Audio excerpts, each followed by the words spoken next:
Vamos. Ok.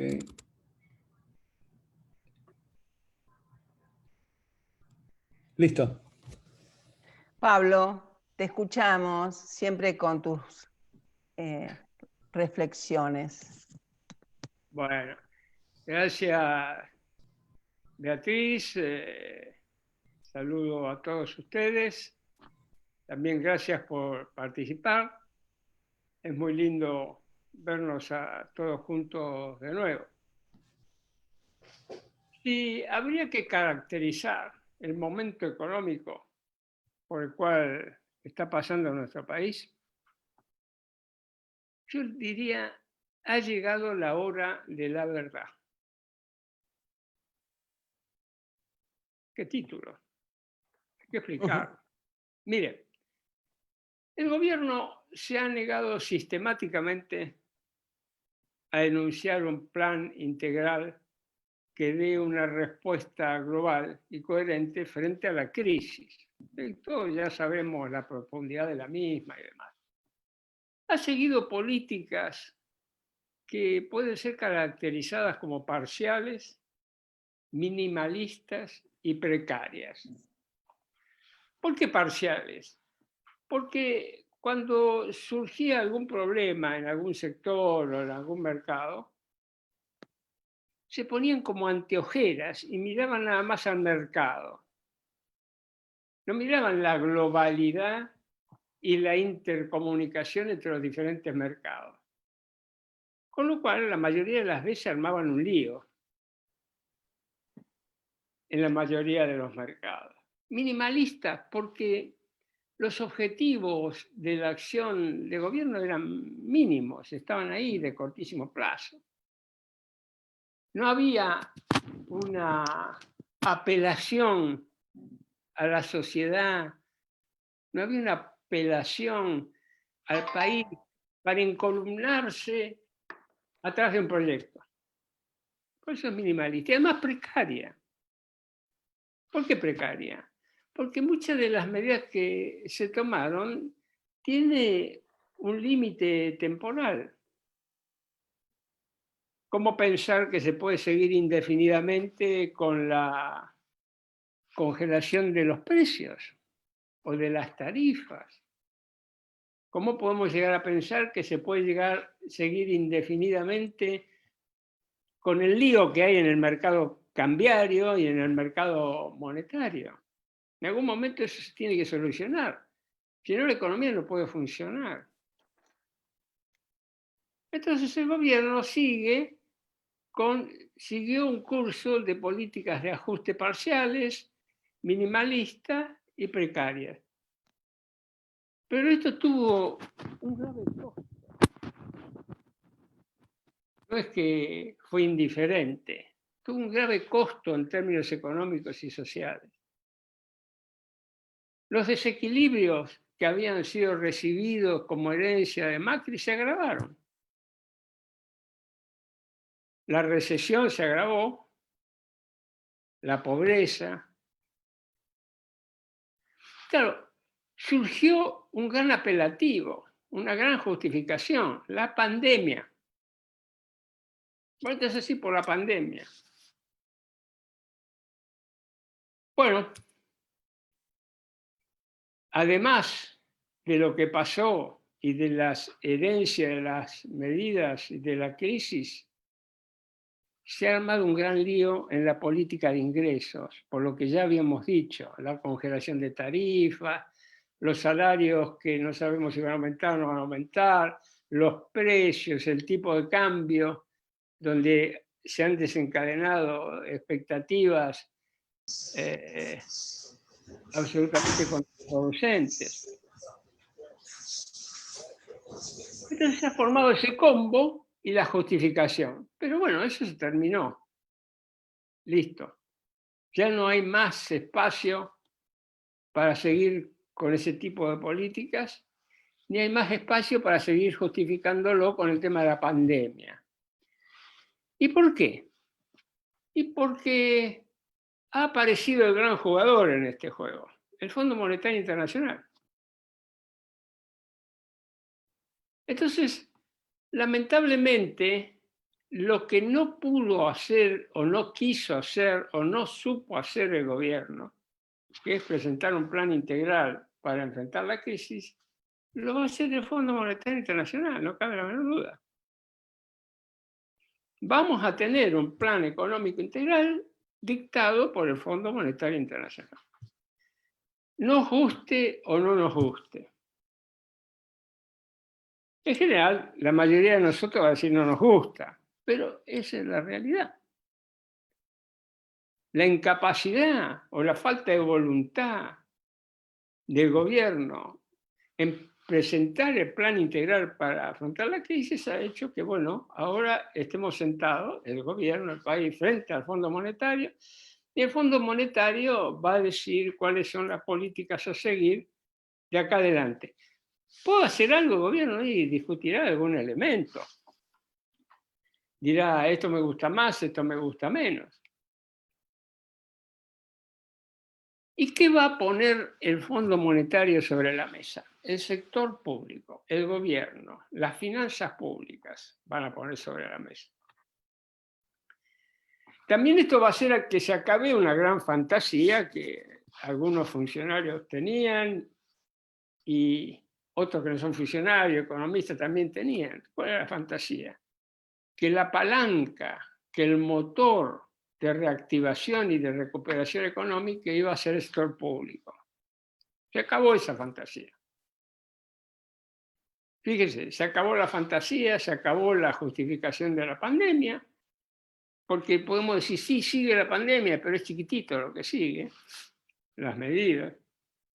Se acabaron las medidas entonces, como hemos dicho, que tomó el gobierno, parciales y demás. Y ahora aparece el Fondo Monetario. ¿Y qué va a hacer el Fondo Monetario?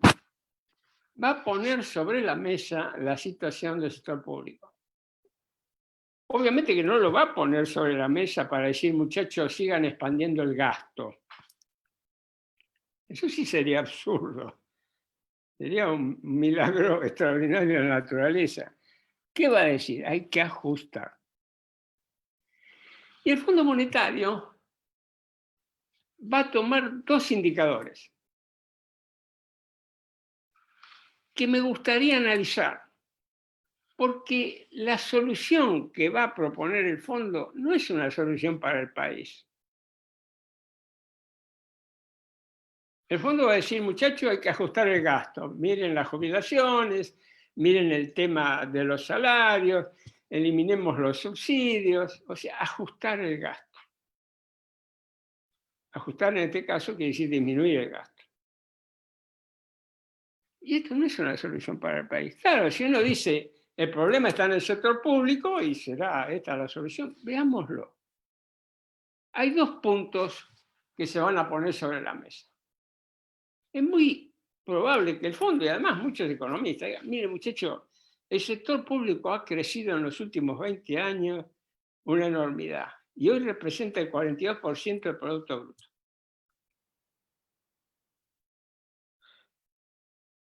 Y esta es una, si uno lo mira con respecto a los servicios que presta el sector público, es aparente ser una enormidad, un 42% del Producto Bruto Interno. Claro, uno dice, hay países en Europa que lo tienen, pero son países desarrollados con nuestra estructura, donde el sector público verdaderamente empuja al sector privado y las economías son pujantes. Ahora, ¿por qué creció así el sector público? Quiero hacer una pequeñísima digresión. Motivada porque he escuchado a algunos economistas peronistas que han desarrollado muy bien el tema. Miren, esto es así, el sector público ha crecido de esta manera porque la clase política ha hecho que crezca el sector público de esa manera.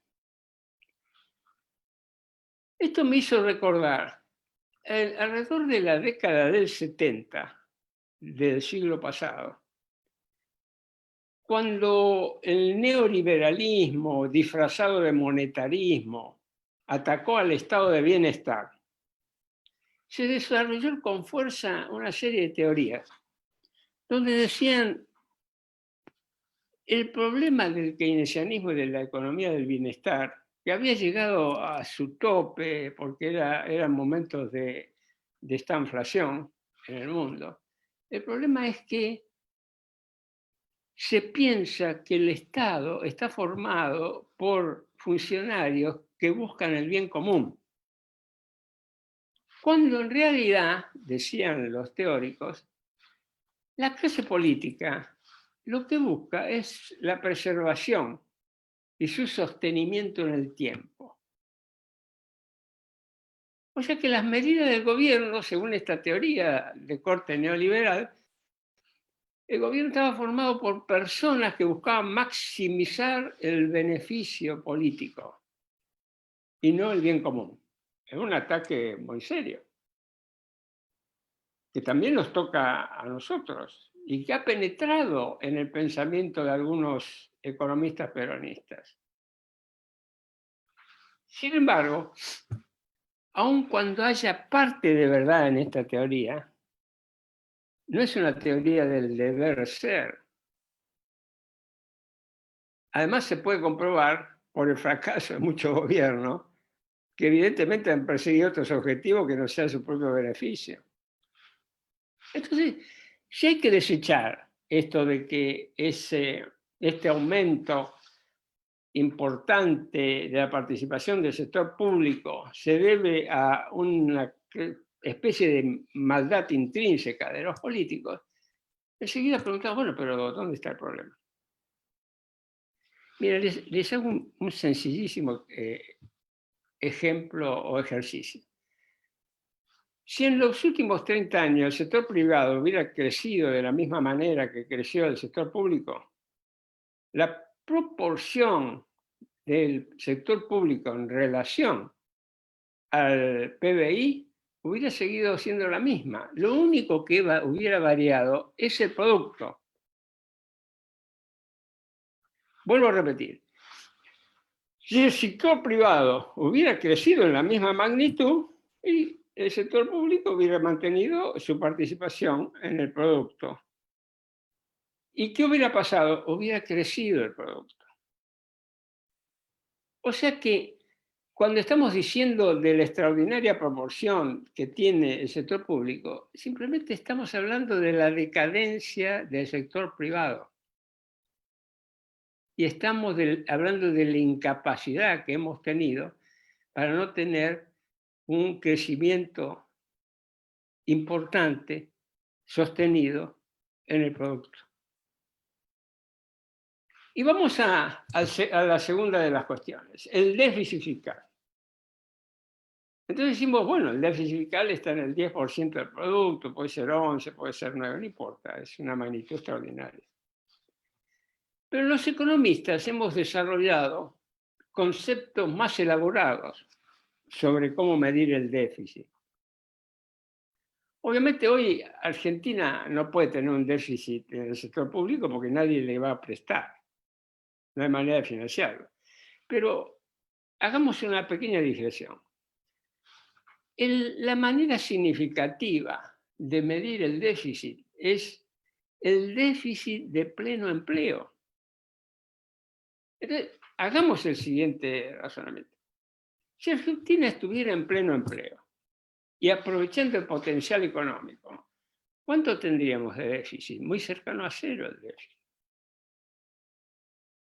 Fíjense que las dos justificaciones más importantes para bajar el gasto público, siempre tenemos ocasión de gastar el gasto público, siempre tenemos ocasión de eficientar, pero estamos hablando de otra cosa. Las dos argumentaciones más importantes, lo que están diciendo es que hay una crisis extraordinaria en el sector privado.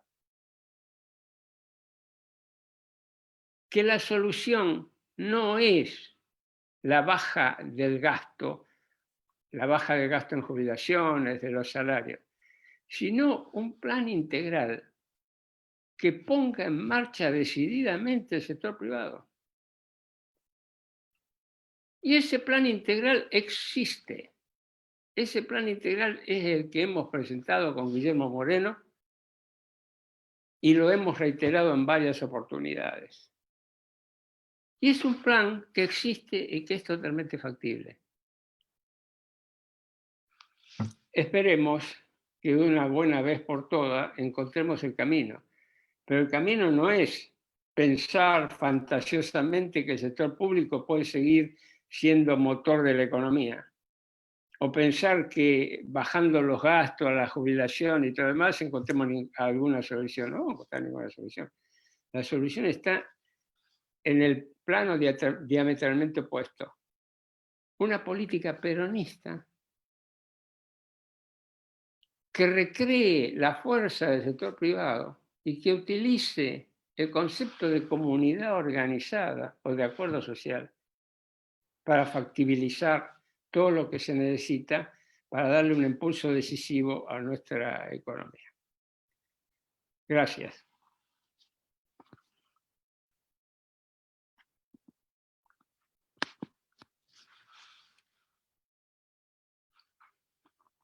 Gracias, Pablo, siempre tan contundente en tu análisis, y realmente me parece, yo te lo agradezco en lo personal, porque fue para mí muy, muy esclarecedor y muy, muy rico en el fondo de las cuestiones que tenemos que abordar.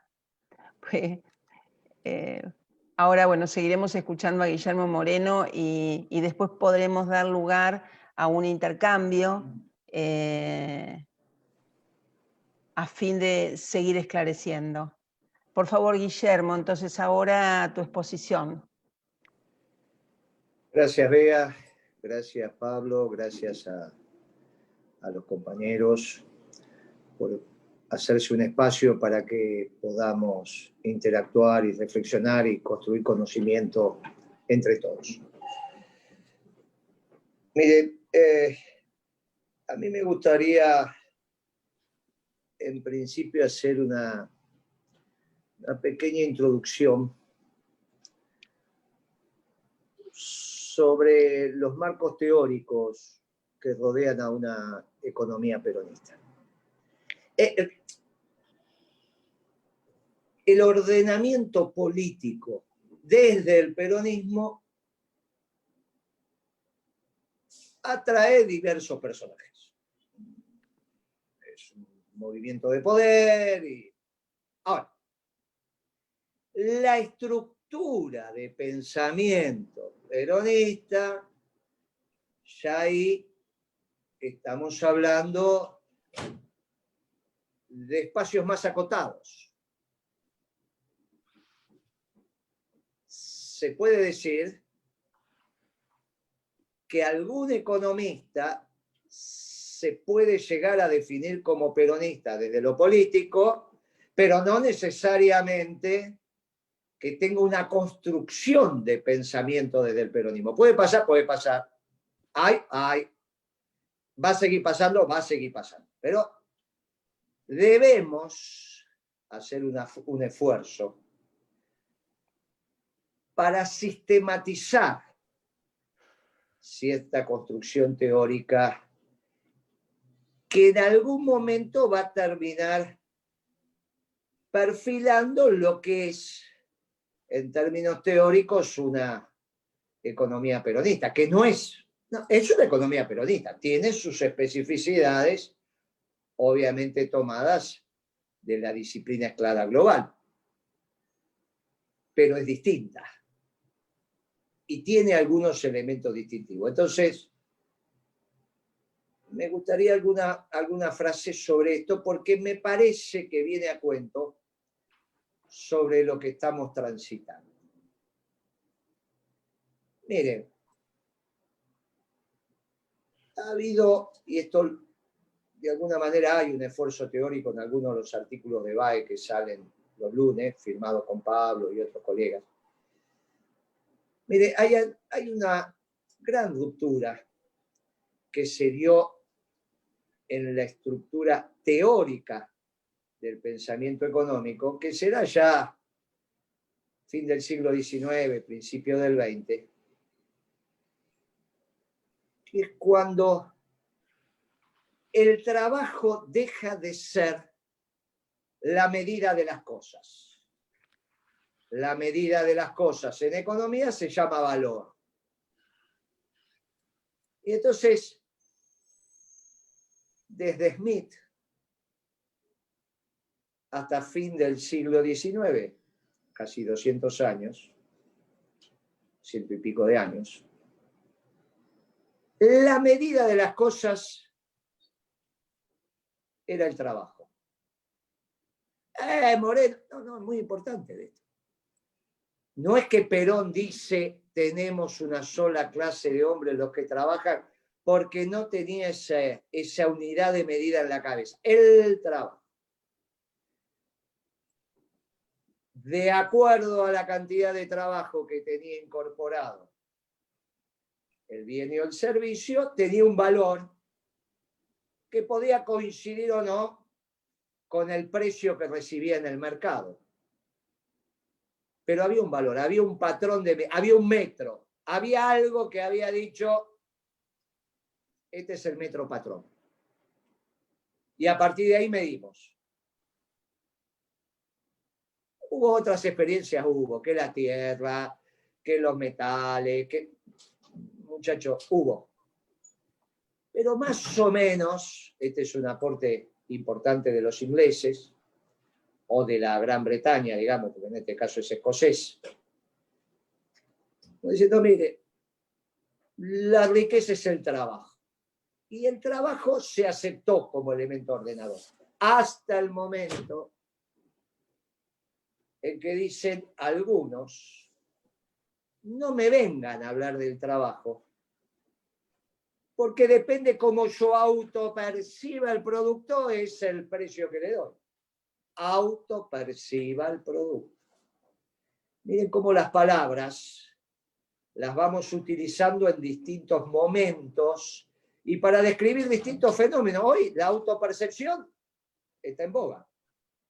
Como autoperciba el producto es el precio. Y el ejemplo típico de esto son las obras de arte. Yo la autopercibo, tengo bolsillo para ponerle un precio, le pongo un precio que mi vecino no le puede poner. Y algo de verdad tiene, y no hay ninguna duda. Algo de verdad tiene. Algo de verdad tiene.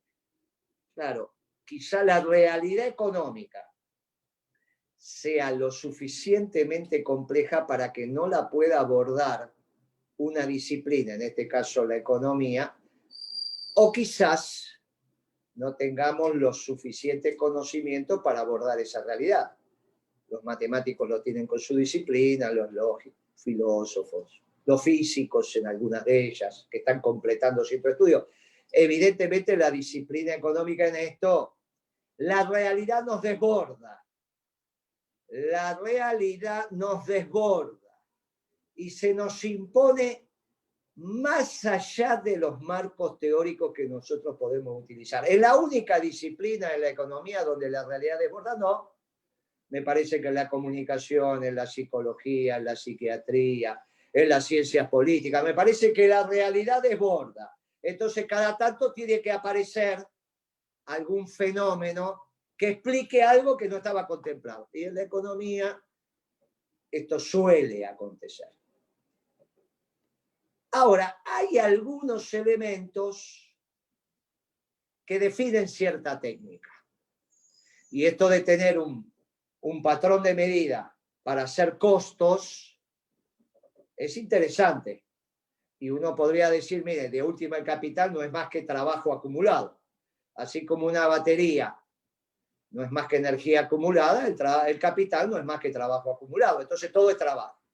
Y entonces, bueno, uno es un trabajo presente, el otro es un trabajo pretérito que se acumuló en términos de capital y mezclamos esas dos cosas con una tecnología determinada y el estado del arte me permite más materias primas, bueno, sacar los bienes, sacar los servicios imprescindibles para la sobrevida. Imprescindibles para la sobrevida. Este es un concepto menor, pero hay que tenerlo muy presente para los que hacemos política. Sin los bienes y servicios no hay sobrevida. No es que solo el coronavirus impide la sobrevida. Sin bienes y servicios no hay sobrevida. Imagínense la ciudad de Buenos Aires absolutamente desabastecida de todo. De agua, electricidad, comunicaciones, alimentos. Bueno, ¿cuánto podemos durar? Los bienes y servicios en los pueblos urbanos, que en el caso de la Argentina es el 95% de la población, son imprescindibles para la sobrevida. Depende cuáles sean los bienes que falten, el límite de la sobrevida. Obviamente, si falta agua y faltan alimentos, ¿cuánto tiempo podemos estar? ¿Está bien? A nadie se le va a ocurrir que va a poder tomar el agua del Río de la Plata. Eso es una tontería. Entonces, muchachos, hay una necesidad de que el aparato productivo genere estos bienes y servicios para la sobrevida. Claro, ahí tenemos un problema de la realidad compleja, una disciplina que quizás no aborda toda esa realidad, pero como en el caso del coronavirus, si la disciplina no aborda el completo, tenemos un problema tremendo, se nos muere la gente. Y acá también, cuando la economía no explica lo suficiente, peligra la sobrevida, o sea, la vida. Ah, y sí, o sea, que una realidad extremadamente compleja, una disciplina que quizás no la aborde completamente, o sea, que no tenga explicaciones para todos los fenómenos, quizás fenómenos aislados, pero no para el conjunto, y a su vez, esa incapacidad hace en el límite que peligre la vida. Notable. Por eso el esfuerzo que tenemos que hacer los economistas para entender esto tan complejo. Esa ruptura de lo autopercibido y que se construye como teoría subjetiva del valor generó dos grandes escuelas.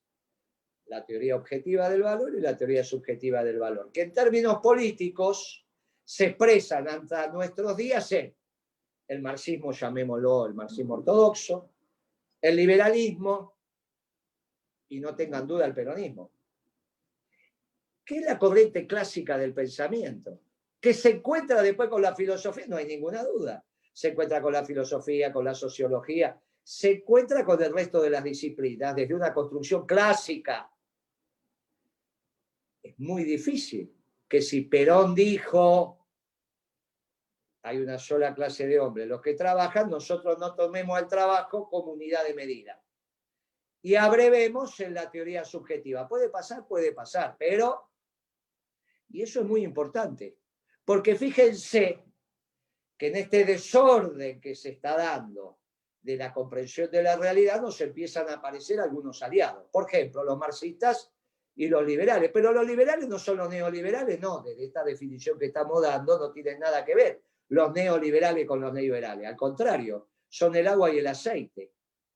En todo caso, dentro del clasicismo en términos de pensamiento, tenemos diferencias abismales con los marxistas y con los liberales, pero cuando dividimos entre objetivos y subjetivos, o sea que las cosas valen porque cuestan lo que el trabajo se incorporó para hacerlo, es una realidad, es una verdad.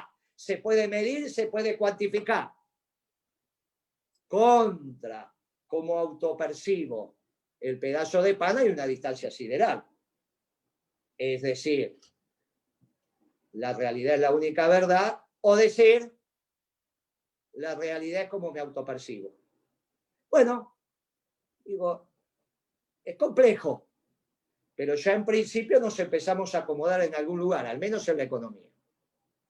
Solo en la economía, miren, yo les recomiendo a ustedes, si bien es un viejo compañero del peronismo, al cual no tengo el honor de conocer, el domingo, en Perfil, en el reportaje de fondo que hace Fontevecchia, le hizo un compañero que se llama Abuela Lamas, filósofo de los nuestros, viejo asesor de la CGT.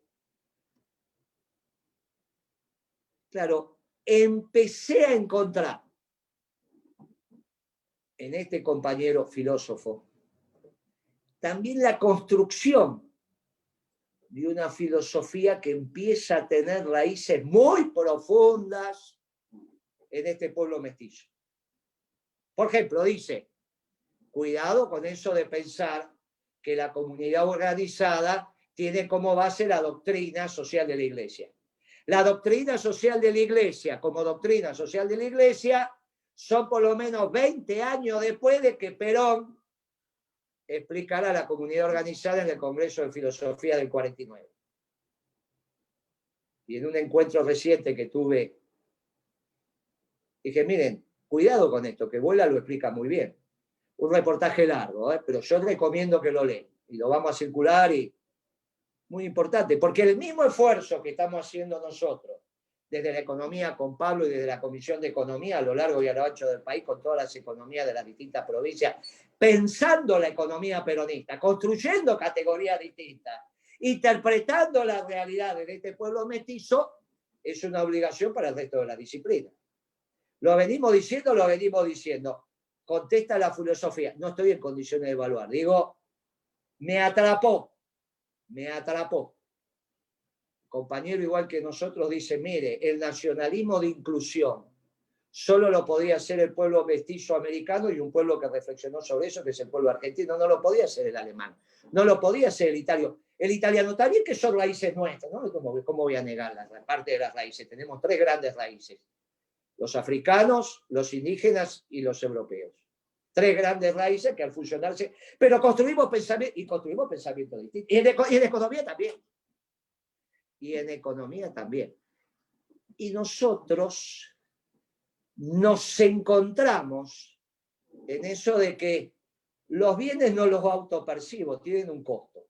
Y en todo caso, contra el precio de venta, si hay un margen abusivo, estoy en condiciones de interactuar.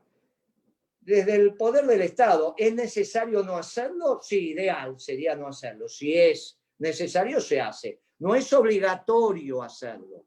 Por eso no somos marxistas. Por eso creemos en el bien común y que la gente es buena si se la controla es mejor. Pero si es necesario, es necesario. ¿Y por qué? Y porque tenemos el patrón, que son los costos.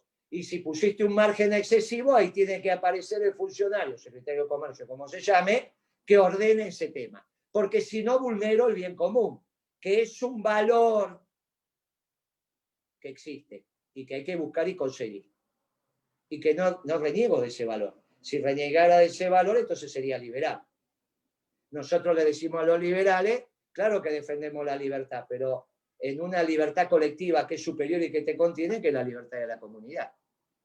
Y bueno, y ahí vamos, pero dentro de los clásicos.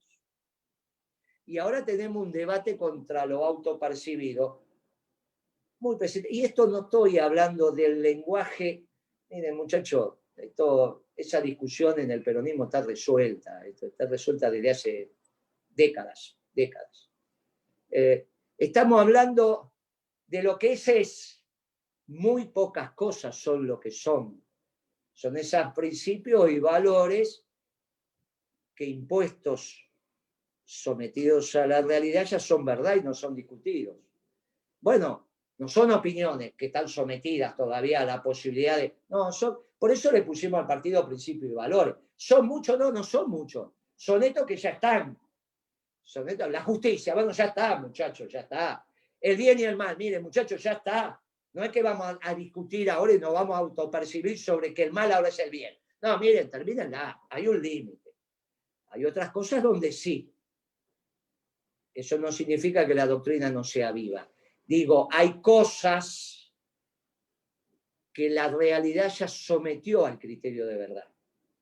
Y que Perón esto lo tomaba como un hecho. Que el compañero también lo toma como un hecho, desde la filosofía. Muy importante.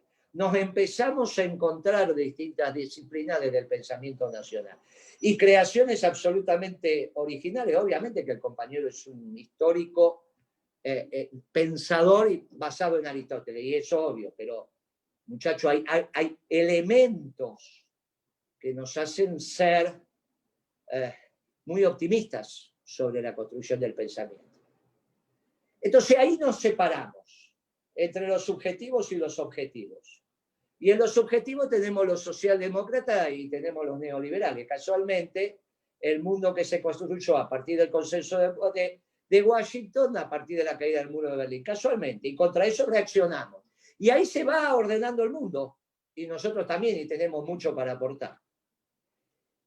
En ese esquema, Pablo dijo, miren, cuidado, porque acá el problema lo tenemos en el sector privado de la economía. Y sí, lo tenemos en el sector privado de la economía. Y tenemos un serio problema, porque el sector privado de la economía es casualmente el que construye valor. Porque si el sector estatal construyera valor, tendríamos que ser marxistas. Y no somos marxistas. Porque no creemos en una economía donde los medios de producción están en manos del Estado. Porque ese es el marxismo, que tiene un criterio de costos muy importante a partir del trabajo incorporado en el bien. No es que no mire y no hace costos la economía centralmente planificada, la hace. Lo que en todo caso reniega es del derecho de propiedad y dice tiene que haber una propiedad colectiva.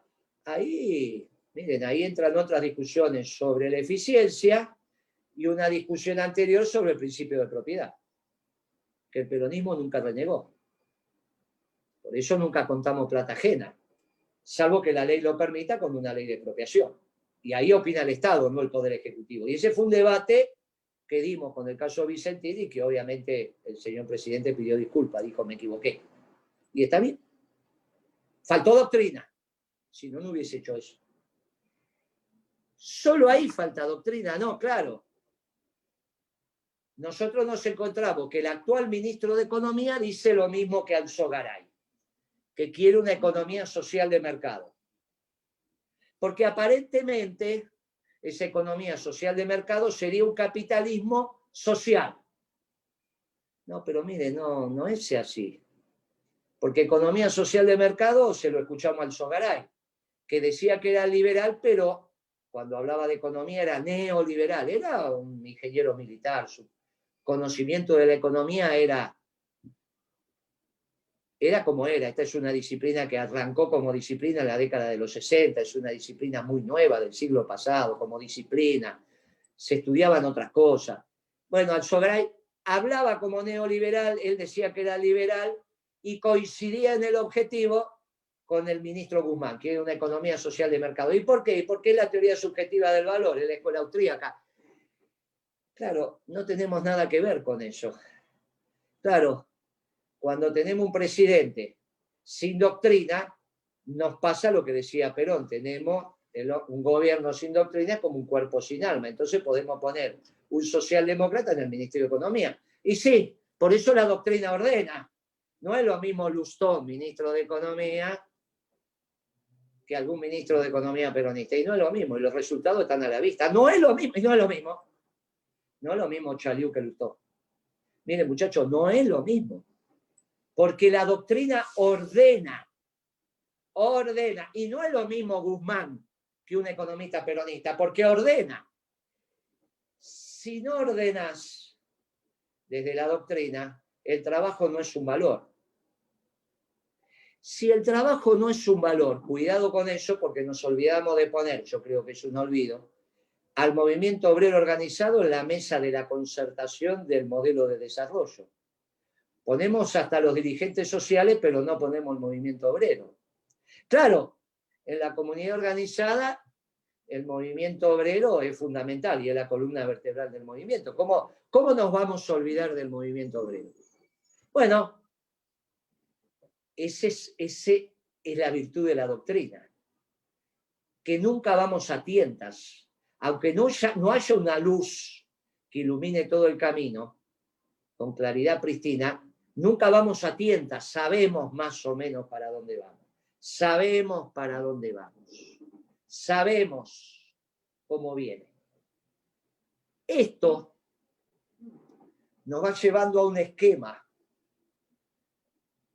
conceptual de la economía muy complicado, hasta este momento que acaba de describir Chaliú, donde como no fuimos capaces nosotros de hacer nuestro modelo de desarrollo, viene el fondo a ser un modelo o plan, que no va a ser de desarrollo.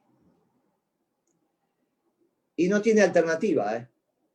Cuando el fondo vino con Macri, nosotros con voz muy alta, potente, dijimos, el problema no es el fondo, el problema es Macri. Ahora repetimos lo mismo, el problema no es el fondo, el problema es Macri. Mire, los estatutos del fondo, con sus más y con sus menos, vienen de Bretton Woods, o sea que estamos hablando del año 44. Diferencian entre un crédito stand-by y un acuerdo de facilidades extendidas. Hay otro tipo de crédito, pero no vienen a cuento, porque son más de corto plazo. ¿Cuándo es un stand-by? Cuando vos tuviste un accidente. Sí, soy taxista, choqué, voy a estar un mes sin trabajar. Dame plata, listo, vas a estar un mes, pero después volvés, me la devolvés. Eso es un stand-by de corto plazo. Entonces te la doy y me la devolvés de corto plazo porque hay un accidente en la economía. Por ejemplo, una sequía, un terremoto. Pasó algo. Y entonces el mundo dice, mira, esta economía le pasa algo, le damos plata. Pero no es algo estructural, le pasa algo circunstancial. Como es circunstancial, te la presto y me la devolvés de corto plazo. Por eso hay que devolverla en los próximos 3 años, 21, 22, 23. ¿Cuánto? 44.000 millones de pesos. 4, 20 y 20. Para eso es un crédito stand-by. Ah, no te la puedo devolver. Me tenés que dar 10 años, con 4 años de gracia. Ah, no tengo problema. Pero eso ya no se llama stand-by. Si no me la podés devolver, no es que tuviste un accidente, no es que chocaste. Vos tenés un problema, no trabajás, o te pasa algo. Entonces vamos a resolver los problemas estructurales, porque si no sos capaces de resolverlos vos, te los tienen que resolver. Si vos me pedís plata a mí, tuvimos 9 meses para hacer un modelo, sí. Le dijimos el 11 de diciembre tiene que hacer el modelo, sí. No lo hizo porque no creía en los modelos, no creía en los planes, porque dijo que lo tenía, pero era... Bueno, y el tiempo pasó y ahora llegó el fondo, esta semana. Y le van a pedir 3 años de gracia. Por lo tanto, se llama Acuerdo de Facilidades Extendidas. No hay otra cosa en el fondo, muchachos, no hay. Eso está en internet. Y nuestros directores, que desde que ingresó a Argentina en el año 56, nunca nos fuimos, ni con Perón, ni con Cristina, ni contra Néstor, nunca más nos fuimos del fondo, saben que hay estos préstamos. Entonces, si van a discutir un acuerdo de facilidades extendidas, te gusta el durazno, te tenés que aguantar la pelusa. Es esto. Es Alberto el problema. No es la misión del fondo.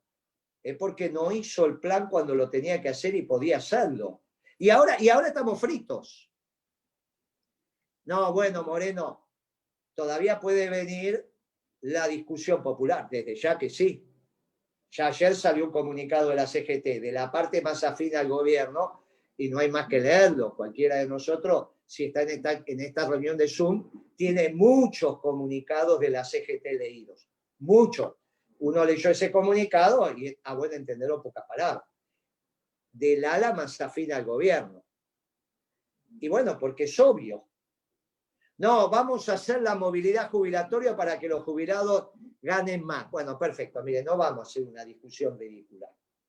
Si el gobierno quiere que los jubilados ganen más y todos queremos que los jubilados ganen más, la discusión está saldada.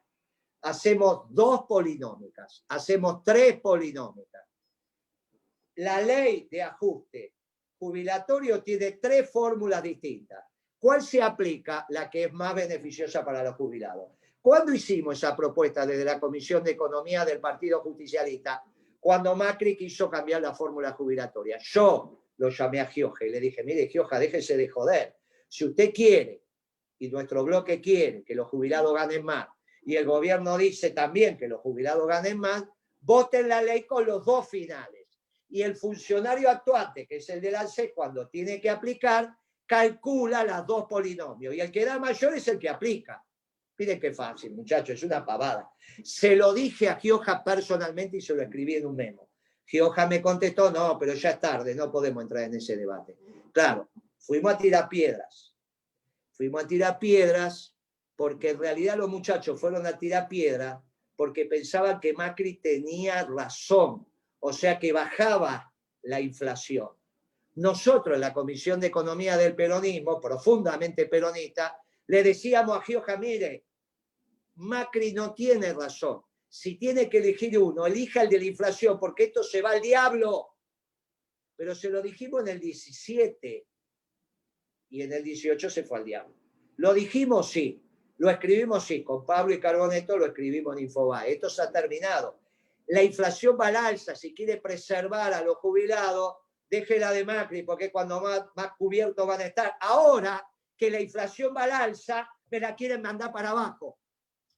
No me engañen, muchachos. Ahora quieren volver al anterior, porque quieren bajar las jubilaciones. Cuando la inflación va al alza, me quieren ajustar las jubilaciones por los salarios que van a la baja. Y por la recaudación impositiva que van a la baja. Mire, ¿qué dice un peronista? Miren, no discutamos tontería. Si las dos van al alza, hagamos las dos. Y se aplica la que efectivamente da mejor para los jubilados. Esto que lo empecé a hacer público ya, no lo van a hacer. Porque lo que se busca es bajar el quantum de jubilaciones, porque los jubilados tienen que ganar menos. Solo los jubilados no, también los pensionados y también los trabajadores. ¿Por qué? Porque se comieron el superávit fiscal, comercial. El superávit comercial que venía muy importante. Septiembre ya no es importante, 500 millones. Y octubre hay que ver si tienen superávit comercial. Este octubre que acaba de terminar.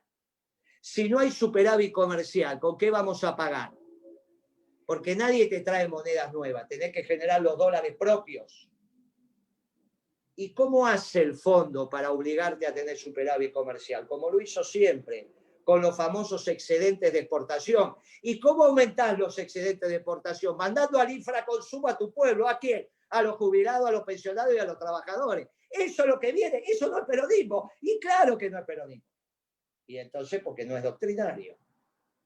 Porque no fuiste capaz de hacer un modelo de desarrollo cuando lo tuviste que hacer, explicando lo que había que hacer, haciendo lo que había que hacer, que fue lo que se hizo en la última década ganada.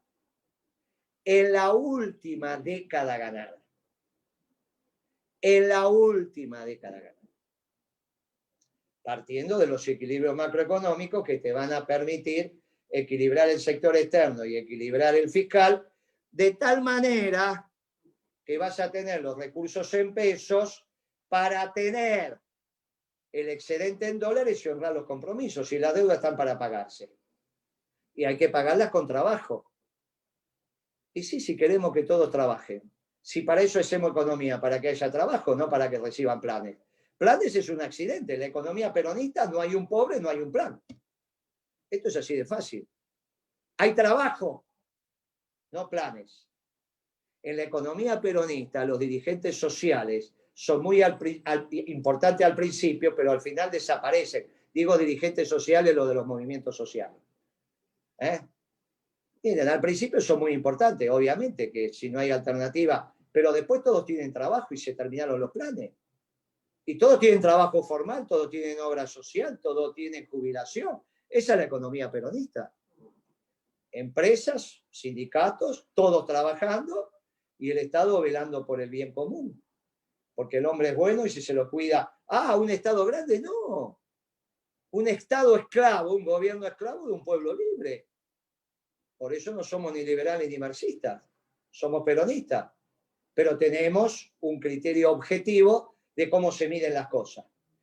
Nada de esto va a haber y nada de esto va a haber.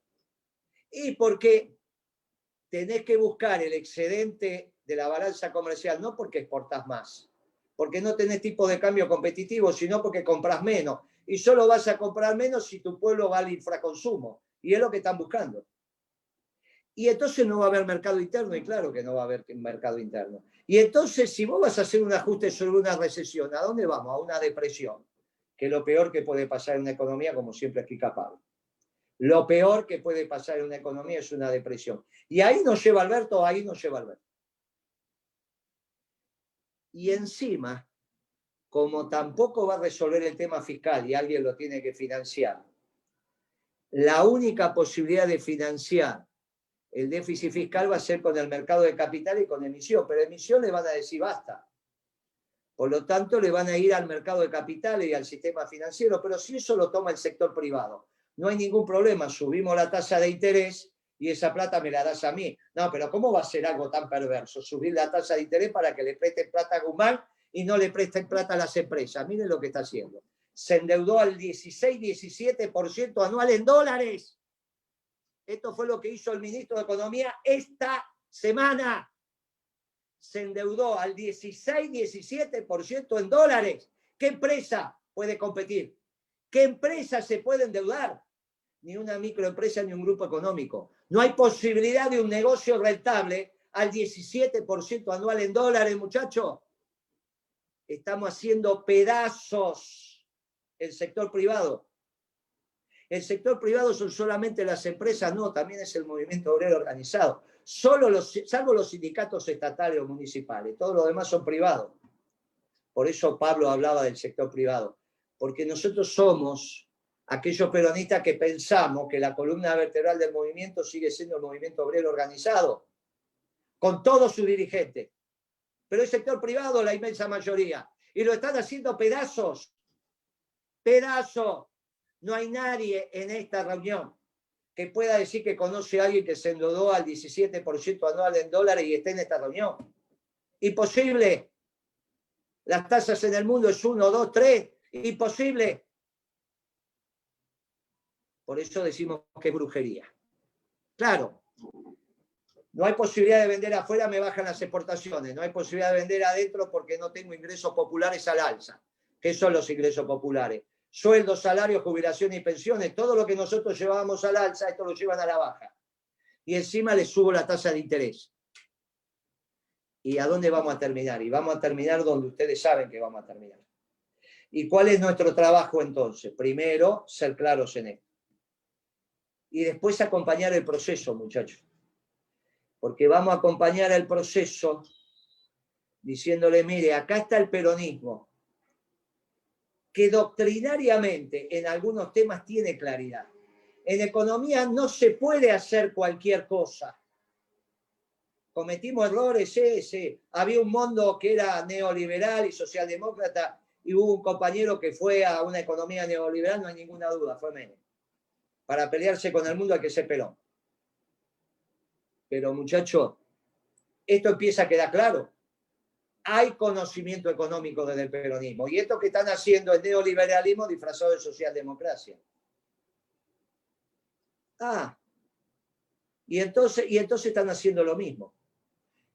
Por eso no vemos tanta diferencia, y lógico. Terminado el primer ratio de los 60 días, con esa ley de solidaridad y que mantuvieron las cosas porque bajaron 4.500 millones de dólares de la reserva para pagar la deuda, y llegó la hora de la verdad y hacemos lo mismo. Y esto es lo que está pasando. Y llegó el fondo que quiere cobrar y va a cobrar.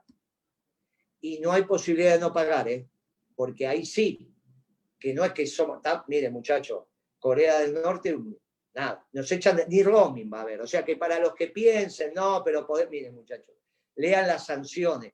Cuando Rodríguez Sá declaró el default, se cuidó muy bien de declararlo sobre los organismos multilaterales de crédito. Está prohibido, prohibido, prohibido. ¿Y qué van a hacer? Y te van a hacer no vamos a tener ni vamos a tener comunicaciones, ni correo, no vamos a tener nada, muchachos. Por eso digo Corea del Norte, no hay otro caso. Pero Corea del Norte porque es frontera con Rusia y con China y sabe jugar muy bien esa partida. ¿Está bien? La sabe jugar muy bien. Y nosotros somos peronistas. Entonces no hay posibilidades de eso. Sí, ahí está la posibilidad de la anomia, sí, claro.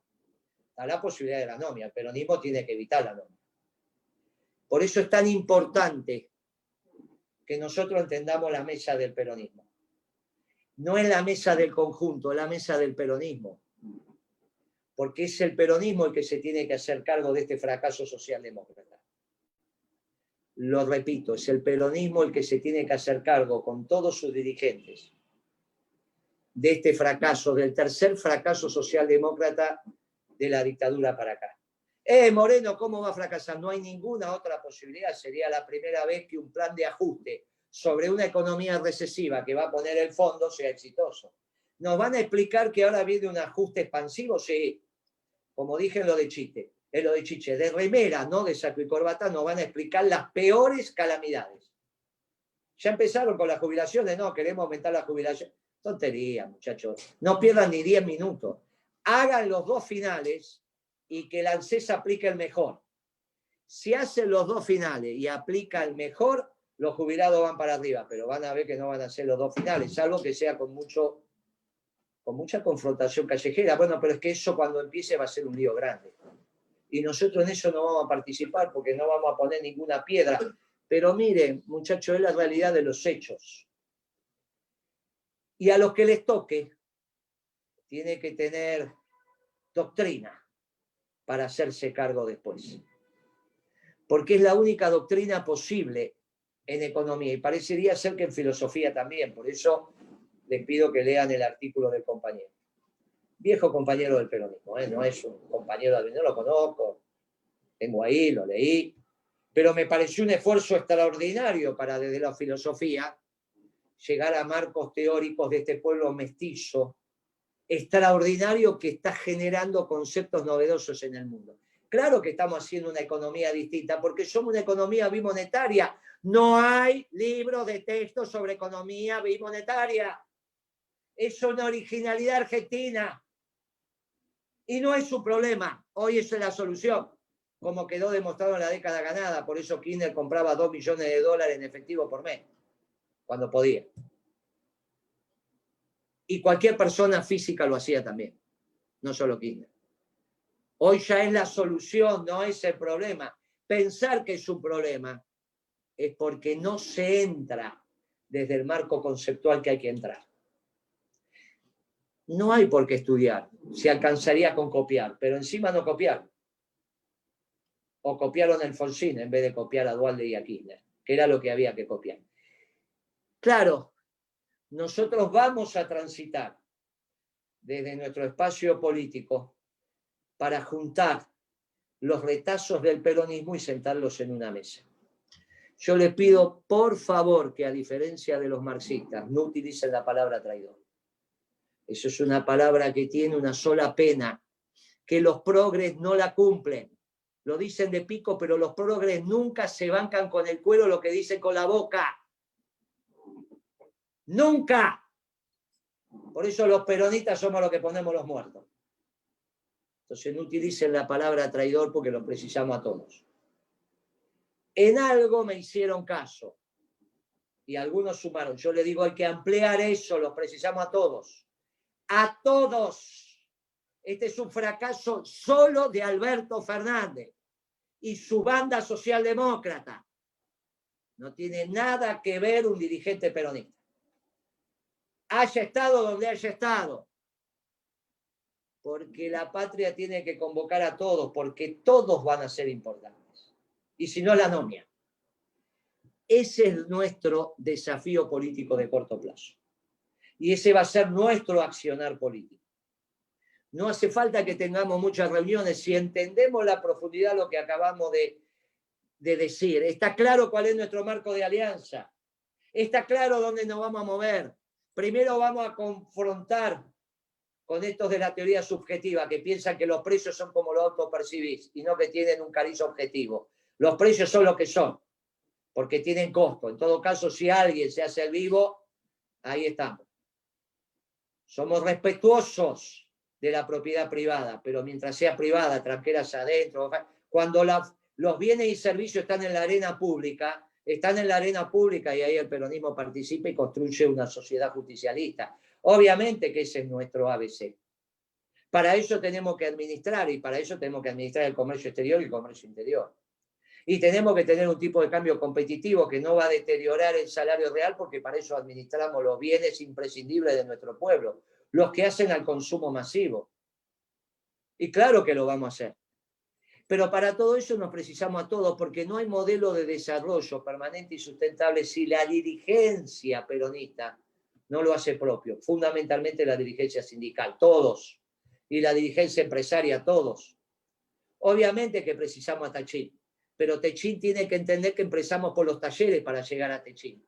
No que empezamos por Techín y hay que ver si llegamos a los talleres. Entonces, la acumulación de poder político que tenemos que tener es fenomenal. Y nos vamos a dar todas las vacunas habidas y por haber, menos la británica, hasta que no devuelvan las Malvinas, porque la guerra para conseguir las Malvinas es integral. La opción militar es la última de la última, la última de la última. Pero la guerra se libra en todos los frentes, en todos los frentes, en todos, porque las Malvinas son argentinas, en todos los frentes. No es que las Malvinas no me importe y yo puedo hacer negocio con los británicos y no me pasa nada. Claro que le pasa al ser argentino. Claro que le pasa. Claro que le pasa. Porque en la fortaleza del ser nacional está la fortaleza de nuestro pueblo y creemos en el ser nacional. Profundamente creemos en el ser nacional. Profundamente creemos en el ser de este pueblo mestizo. Porque ahí están las reservas que nos van a permitir salir de este atolladero. Que nos metieron, sí, nos metió también este gobierno socialdemócrata. Que ya queda claro que es un debate terminado, que van a venir a decir somos peronistas y bajamos las jubilaciones, soy peronista y bajo las pensiones, soy peronista y bajo el poder adquisitivo de los salarios, soy peronista, pero el mejor salario es el que se puede pagar. Del golpe de 55 para acá, no hubo un solo ministro de Trabajo en ningún gobierno que se haya atrevido a hacer tamaña declaración. El salario justo es el que se puede pagar. Pero imagínense, muchachos.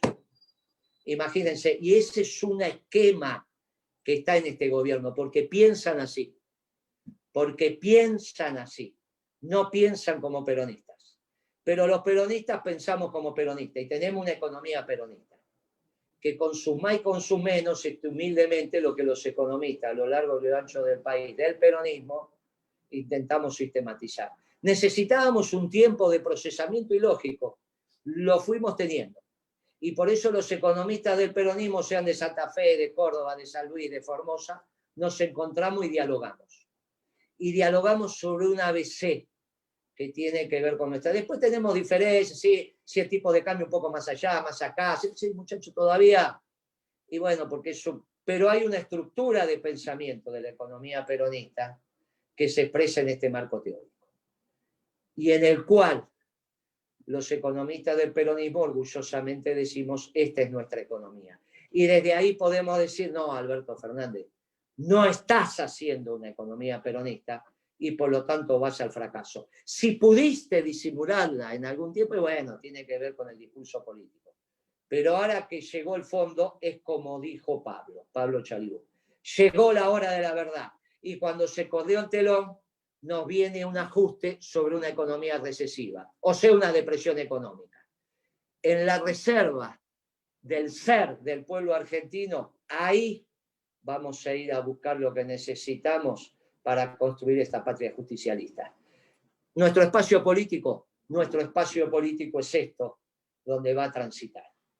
Gracias, compañeros, gracias por la paciencia, gracias por el tiempo, y naturalmente, Beatriz, si podemos, si los compañeros tienen voluntad, sobre todo Pablo, va a poder contestar algunas preguntas de las que surjan. Vi por ahí que había una sobre vudú, no sé, que no la llegué a leer, pero bueno, si el compañero la quiere volver a escribir, se contesta, y sobre eso va.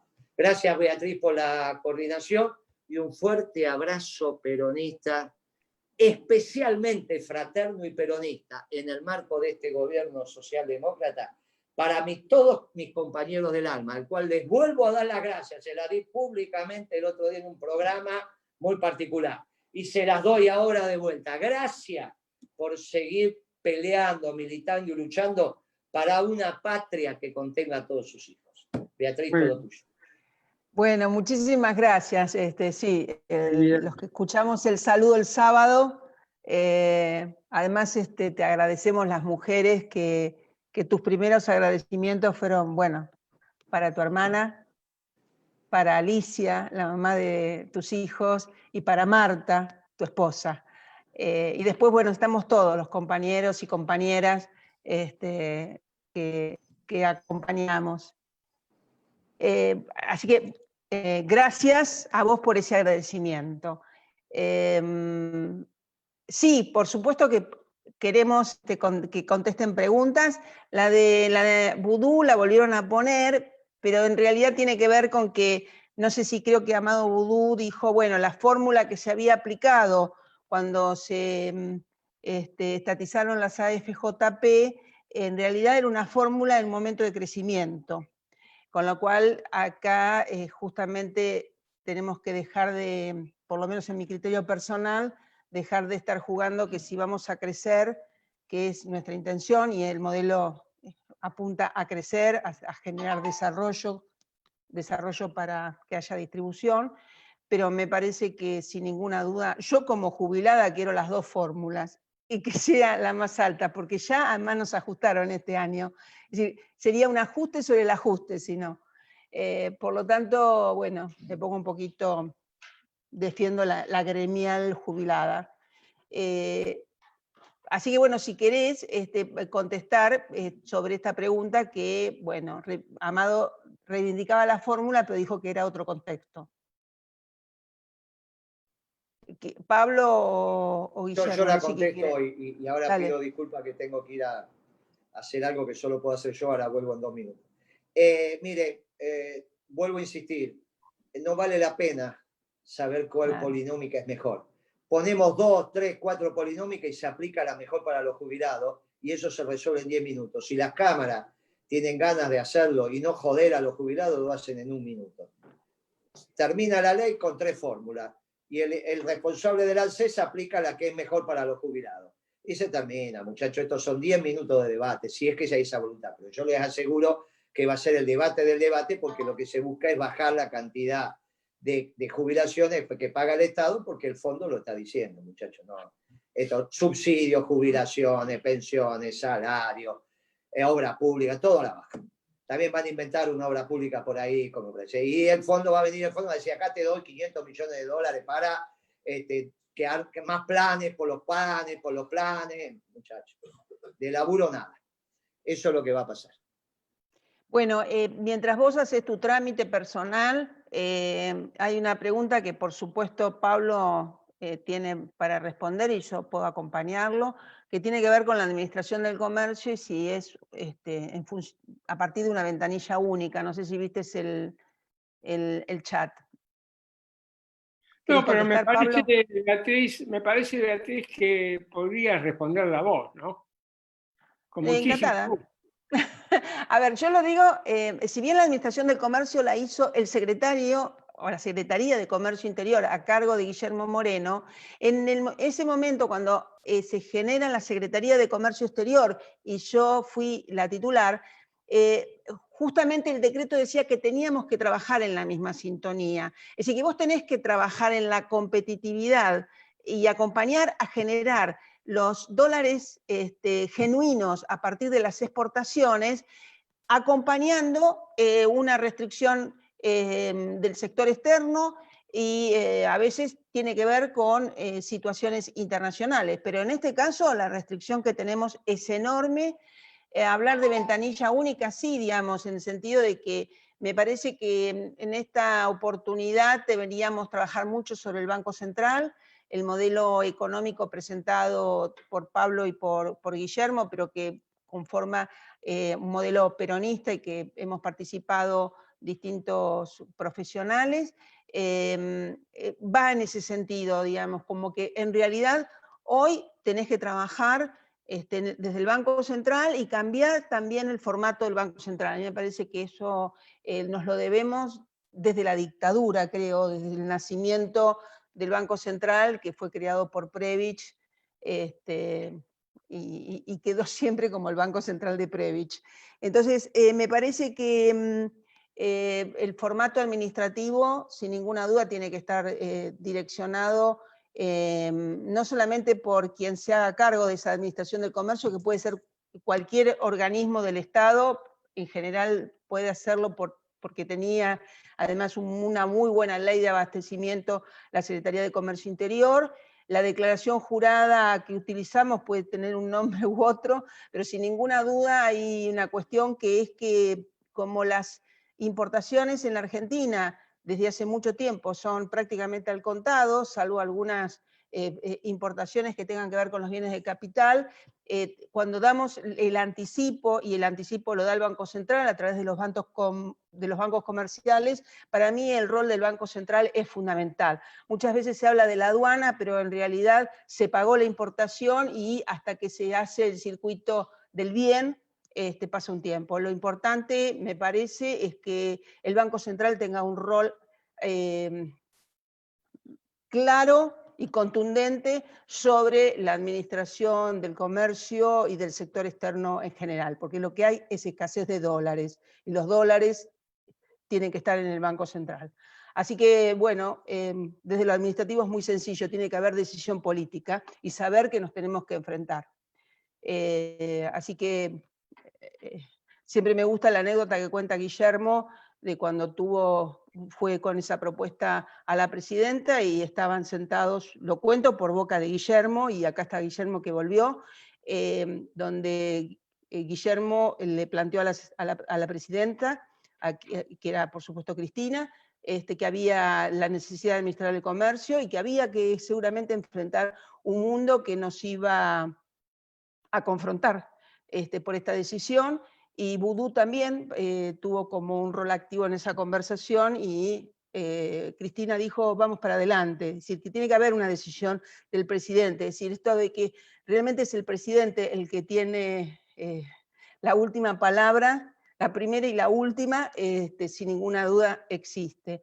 Y tuvimos, en la Administración del Comercio, tuvimos que confrontarnos, hicieron un panel con el demócrata Obama, porque a veces si es demócrata o es republicano. El demócrata Obama nos hizo un juicio a la Argentina en el marco del organismo de solución de controversias de la OMC, lo hizo Estados Unidos, la Unión Europea y Japón, es decir, que el PBI desarrollado del mundo nos enfrentó, y nos enfrentó no porque le pudiésemos hacer ni cosquillas con la decisión de administrar el comercio, pero éramos un ejemplo exitoso en un modelo peronista.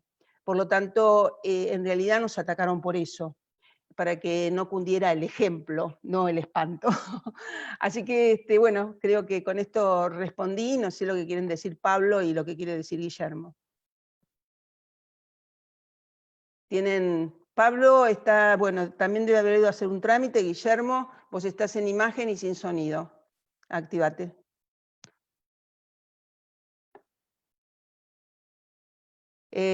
Richard, Guillermo está muteado. Ahí está. Ahí está. Bueno, ahí está. Gracias. Vea que no está Pablo. No, me parece que está muteado y sin cámara, supongo que fue a hacer el mismo trámite que vos. Así que en unos minutos lo tendremos de vuelta, sospecho que va por ahí. Pero bueno, a ver, acá, no sé, ¿hay alguna pregunta acá en el chat? Si la quieren formular ahí, Matías, ¿le podés desmutear a Matías Otero? Ahí hay una que habla de capacidad ociosa, no sé qué decir. Está. Bueno, es de Cristian Morales. Bueno, primero Matías. ¿Se escucha, compañeros? Sí. Sí, se escucha. Bien. Bueno, un poco la pregunta, voy a tratar de que se entienda y hacerla resumida, es si, bueno, tanto Pablo, Guillermo, Beatriz también puede contestar, si creen que es un problema el tema de la necesidad de un nuevo empresariado nacional. Esto es, yo creo que gran cantidad de los empresarios nacionales que han sido exitosos y que han dado mucho trabajo al pueblo, ha sido hace muchos años, hace 2 o 3 generaciones, y por la necesidad, digamos. La necesidad los hizo que se les despierten las ideas, y veo que siguiendo las generaciones, segundas y terceras generaciones, tal vez ya tienen un poco más el campo orégano, o se quieren dedicar a otra cosa. Entonces es como que no está escrito que el hijo de un buen empresario o el nieto de un buen empresario sí o sí tiene que serlo. Primero, ver si realmente ven un problema ahí, y ver si la universidad podría ser una gran generadora, no solo de profesionales independientes, que sean buenos empleados de otras empresas, sino que sean grandes empresarios argentinos ayudados por el Estado de turno, o el gobierno de turno, para poder que la base del éxito no sea tener plata personalmente o tener un buen sueldo, sino que sea la base del éxito dar mayor cantidad de trabajo. No sé si se entendió más o menos la pregunta, porque veo que los factores de competitividad, que ya nos ha quedado claro que son la organización, el precio de la energía, la capacitación, tecnología conveniente y demás, yo creo que hace falta un nuevo empresariado nacional y que la universidad puede llegar a ser un gran semillero. Yo le adelanté hace un tiempo ya a Guillermo un plan, porque en función de entender que eso es un problema, pueden venir el desarrollo de los planes, proyectos, programas. Le había presentado un bosquejo del plan Lupin, que era la universidad para la industria nacional. De paso le hacíamos un homenaje al hombre. Veo eso básicamente, si pueden comentar un poco sobre eso, ¿qué les parece? Gracias a todos. Bueno, Pablo, ¿vos querés hablar del empresariado? ¿Escuchaste la pregunta desde el principio? Los empresarios que hoy subsisten son extraordinarios. Claro. Extraordinarios.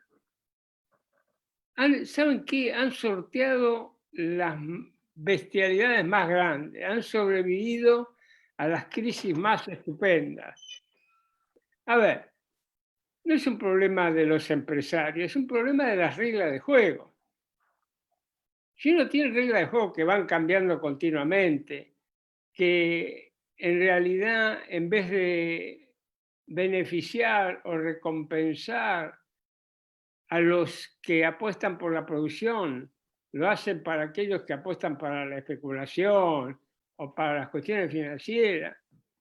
Si cada 2 o 3 años, cada 6 meses estamos cambiando las políticas, si vemos estas políticas que están en marcha, y la gente tiene que sobrevivir. Ahora, que la universidad pueda hacer mucho, sí, puede hacer muchísimo.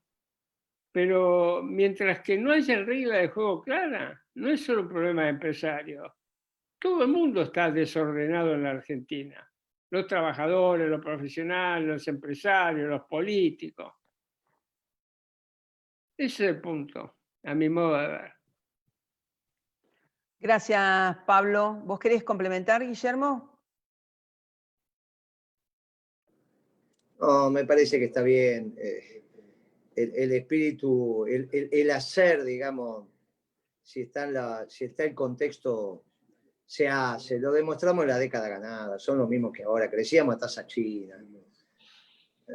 Crecíamos a tasa china, pero se hacían las cosas simples, se hacían las cosas sencillas. Se levantaba, se trabajaba, se compraba, se pagaba, sacaba su crédito. Cosas sencillas, tampoco es. Pero bueno, si pones todo patas para arriba, si vos tenés un presidente que dice que tiene un plan económico, pero es secreto, ¿qué querés? El tipo que te está escuchando y tiene que invertir $100.000, $200.000, $1 millón, y dice que el plan económico es secreto, ¿qué? Pero es increíble, es increíble, es increíble. Que nunca participó de una reunión empresaria en ningún lugar, pero lo primero que hace, lo primero que te pregunta, che, ¿qué va a pasar el mes que viene, el año que viene? Vos decís, no, tengo un plan económico, pero es secreto, ¿qué?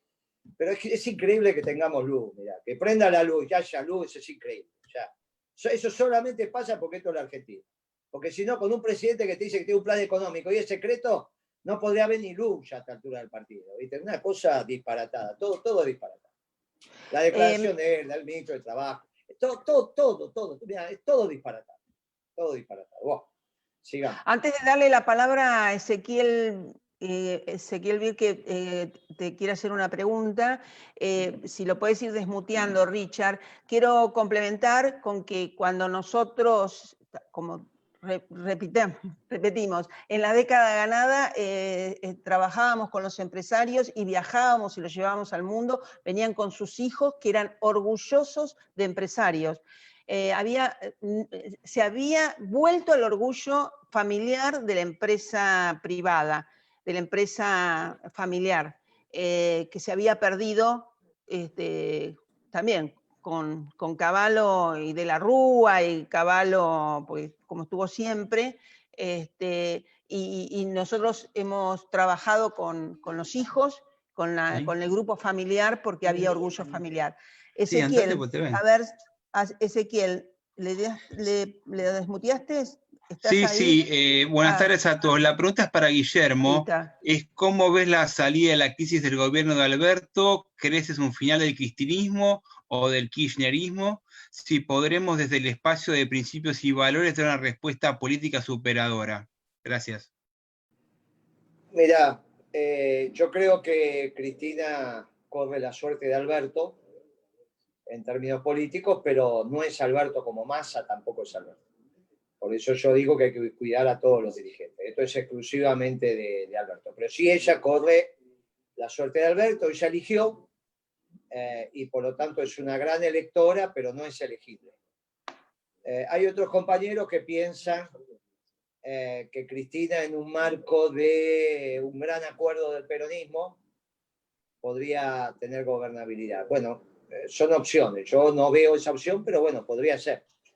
Cuando digo gran acuerdo del peronismo, significaría que Duhalde, Barrio Nuevo y compañía digan, sí, queremos que Cristina sea presidenta. Bueno, lo veo complicado. Pero sí creo que el peronismo puede, ahí rescato la figura de Alberto Rodríguez Sá, la figura de otros gobernadores antiguos, como puede ser el caso de Schiaretti, el propio Frank, porque uno no tiene que pensar que va a estar tomando las decisiones como estamos ahora, ¿eh? Por eso hablé de desabastecimiento y hablé de una serie de cosas, ¿no? O sea, uno va a estar tomando decisiones en un clima muy difícil. Por eso es importante, cuando ahora todavía no podemos comunicar, que tengamos claro que vamos a tener que tomar decisiones y nos vamos a tener que encontrar. Sí creo que Cristina tiene la primera entre pares por la cantidad de votos que tiene.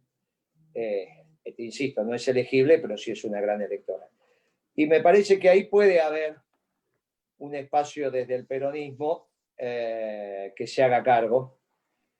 Pero bueno, esto arrancará por Alberto mirándose al espejo o haciendo lo que tenga que hacer. Ningún compañero va a hacer nada que no sea la voluntad de Alberto mirándose al espejo. Con la claridad que lo estoy diciendo, ¿eh? Alberto mirándose al espejo y diciendo, mire, muchachos, esto es así. No, ¿y qué rol le ves al partido nuestro, bien, el partido de sí principios y valores? Sí, por eso sí es cierto que aunque viniera un oficialismo más afín al peronismo, nosotros tenemos un rol, porque tiene que haber una campaña doctrinaria. Tiene que haber una campaña donde nosotros expliquemos, mire, somos esto y no somos lo otro. ¿Está bien? Por eso el compromiso que estamos tomando en el armado territorial, con nuestros concejales, diputados provinciales, senadores provinciales, intendentes de acá 2 años más, es una oferta que la vamos a tener. Naturalmente hay que hacerlo. Yo creo que está el peronismo maduro para esto. Está el peronismo maduro para dar un corpus. Como estamos en condiciones de dar un debate económico, filosófico, creo que mañana podemos estar en condiciones de dar un debate comunicacional. De cómo el peronismo entiende la comunicación, no te digo cómo el peronismo entiende las matemáticas, porque eso completó su estudio, es otra historia, es una ciencia formal, pero me parece que en estas que abordan la realidad tan compleja que es la sociedad interactuando, me parece que hay una mirada del peronismo que es necesaria. Y ese es el rol que nosotros tenemos. O sea que nosotros vamos a hacer un espacio convocante, amplio, convocando a todos los compañeros con sus matices, pero con una propuesta profundamente peronista, y por ahí quizás se dé una sorpresa, ¿no? Quizás emerja la necesidad de una propuesta profundamente peronista. Lo iremos descubriendo durante el año que viene cuando hacemos la campaña, y ahí iremos bien. Gracias a ambos. Hay un par de preguntas que trataría de juntarlas, que tienen que ver con las economías regionales y con la marca país para el turismo. Hay otra pregunta que está relacionada con que si el presupuesto presentado trae algún beneficio o incluye algún beneficio. Después también sobre una posible reforma constitucional. Así que no sé de todas estas preguntas que están en el chat, si quieren ir abordando alguna. Yo voy a contestar, después dejo a Pablo la solución. Yo contesto la del presupuesto. Mira, el presupuesto bien calculado está teniendo de piso un déficit de 10.1 del PBI y en el otro entorno, en el entorno superior, llegando casi al 14. Es infinanciable, no podés financiar ese nivel con emisión monetaria.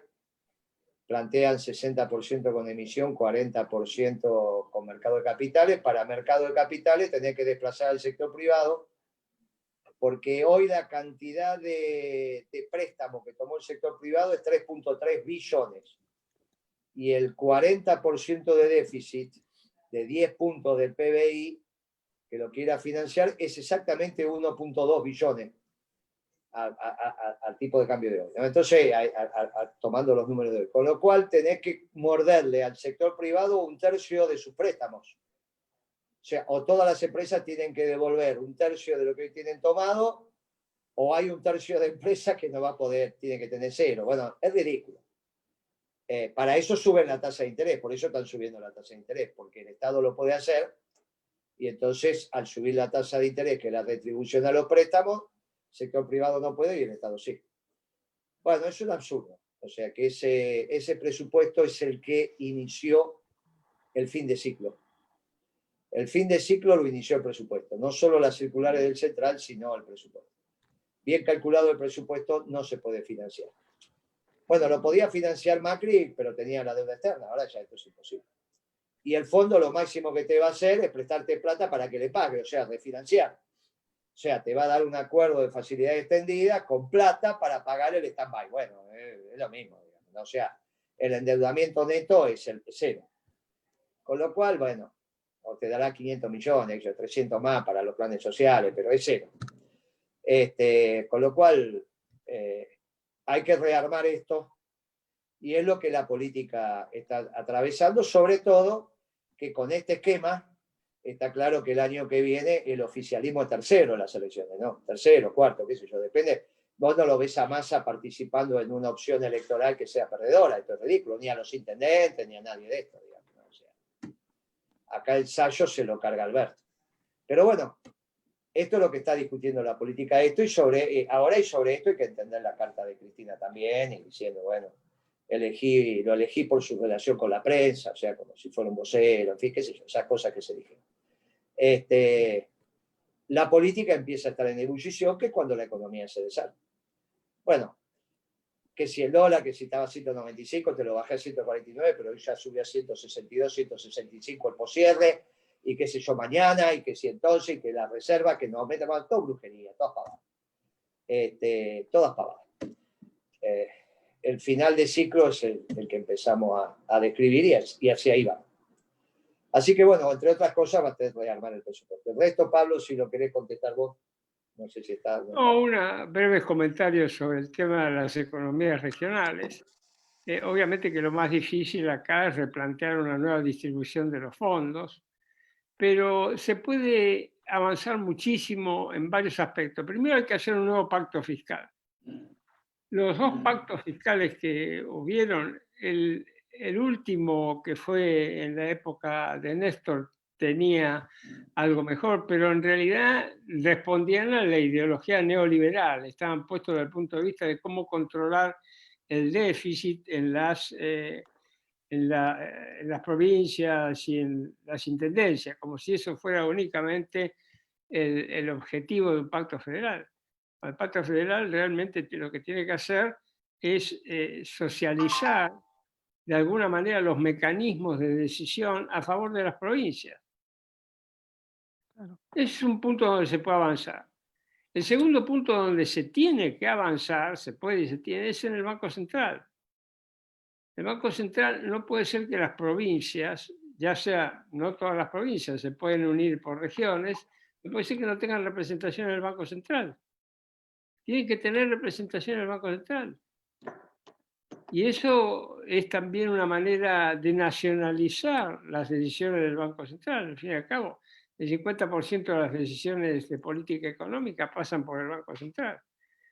Así que, y lo último es que uno tiene que tener una visión de conjunto sobre los precios relativos.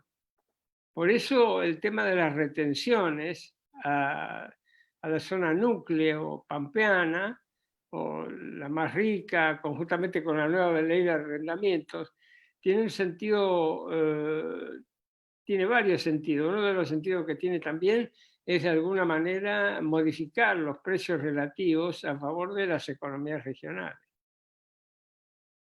O sea, hay mucho campo para trabajar ahí, siempre y cuando exista la voluntad política de hacerlo.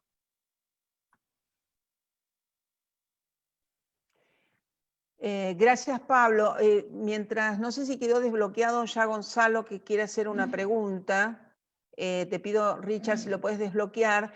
Me parece que es importante que todos volvamos a leer esta propuesta con visión peronista, este modelo económico de desarrollo que se ha presentado el 1 de junio, porque respecto del Banco Central hay una transformación que realmente podría ser histórica, con la participación de los sindicatos y con la participación de las provincias, con lo cual lo que hablaba Pablo recién tiene sin ninguna duda una institución que puede generar esos hechos. Sí, Gonzalo, no hay sé dos si estás... Gonzalos y pueden desbloquearse ellos mismos el audio. Gonzalo, ahí estás, Gonzalo, desbloquéate, ahí estás. Hola, buenas tardes, ¿se escucha? Sí, Sí. sí, te escuchamos bien. Sí, ¿Qué sí. tal? Buenas tardes, compañeros, buenas tardes, Beatriz, gracias por la palabra, Guillermo, Pablo, a todos los compañeros. La pregunta es la siguiente, hablábamos de, bueno, del futuro ajuste que se viene. Yo voy a ponerme como referencia, trabajo como docente. ¿Por qué me pongo como referencia? Porque es lo que se llama el sueldo testigo, ¿sí? A partir de ahí después se desprende la paritaria de policías, salud y otros sectores, ¿sí? En base a la paritaria docente.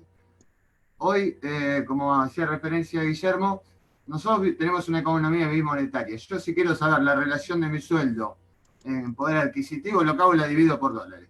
Es muy sencillo. Al tipo de cambio oficial lo divido. En el año 2001, dos cargos testigos estaban alrededor de $500, ¿sí? Es decir, un trabajador de la educación por doble cargo ganaba $500. Hoy es 567 con las tarifas congeladas. ¿Cuánto más da la soga? ¿Cuánto más les puede dar la soga para apretar sobre el sector laboral? Yo pongo el sector docente por esto que decía, por ser cargo testigo. Y no avanzar sobre otro tipo de recortes, y el tipo de recortes sobre las jubilaciones no puede hacerse, sobre la cosa, y el margen que queda, digamos, vis a vis 2000, 2001, que no fueron buenos años, es ese. $67, $60 más o menos aproximadamente. Con todo congelado. ¿Cuánto da la soga para que no se llegue al proceso que llegó explotando en el 2001? Que no se llegue a lo que, a ver, es muy difícil, no, digamos, saberlo, pero digo, no hay mucho más para ajustar. 2015 yo ganaba con un solo cargo $1000, para que tengan una idea, y era el cargo testigo. Bueno, no sé quién quiere... Sí, yo Dale. Mira, compañero, por eso nosotros planteábamos que esto se resuelve, no tiene muchas soluciones más allá de que vayas a poner los derechos de exportación en la zona de la pampa húmeda y la ley de arrendamientos. Cuestión que los oligarcas, los 7.500 millones de dólares que se lleven, podemos darle un bono, podemos discutir, podemos ir allá, podemos ir, pero es en el único lugar donde tener la plata. Por eso hoy estaba leyendo recién, la Sociedad Rural se juntó esta mañana con el fondo, acaba de sacar un comunicado diciendo que nadie se atreva a aumentar los derechos de exportación y que al contrario hay que sacarlos, hay que bla, bla, bla. Un comunicado típico de la Sociedad Rural. Empezamos en esa tensión. Tenés que tener un tipo de cambio competitivo porque si no, no va a haber exportación, y tenés que poner los derechos de exportación para disociar los precios, sobre todo los alimentos, los precios internacionales de los locales, y tenés que hacer un acuerdo de precio y salario para que tipo de cambio competitivo no implique poder adquisitivo de salario a la baja. Y eso se va a resolver se va a estar resolviendo en los próximos meses, semanas. Se va a estar resolviendo por un lado o por el otro, y cada uno se va a ir alineando en algún lugar. La sociedad rural se va dando cuenta, si hacemos la cosa bien, que no va a tener alternativa. Y si no, bueno, es la situación que venimos planteando desde el 11 de diciembre que asumió Alberto. La plata la tenés en la pampa húmeda, no te querés pelear ahí porque, bueno, te terminás peleando con los jubilados. Bueno, llegó el momento en que vas por los jubilados. Bueno, listo, ya está. No es que no se lo dijimos, se lo venimos diciendo desde que asumió. Así que ahora a lo hecho pecho, ahora la situación es esta. Y lo que vos estás diciendo con respecto al 2001-2002 ya lo venimos diciendo de que esto va a ser peor, ¿eh? No tomes eso como referencia, porque entre otras cosas no hay un Dualde, ¿está bien? Lo pueden putear todo lo que quiera, pero el tipo cuando pidió silencio le hicieron silencio. Ahora yo quiero saber quién va a pedir silencio y le van a hacer caso, ¿está bien? No me digan Cristina, porque... Bueno, así que ese es el problema que tenemos. Por eso esta situación es extremadamente compleja. Bueno, Bea.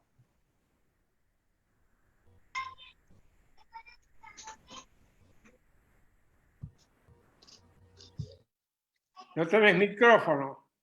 Estás muteada. Perdón, ahí estoy. Bueno, Pablo tiene que retirarse del Zoom porque tiene otro compromiso y no sé, tenemos preguntas pendientes, pero bueno, no sé, Guillermo, cómo querés seguir. Si seguir o no sé, si seguimos con alguna pregunta más.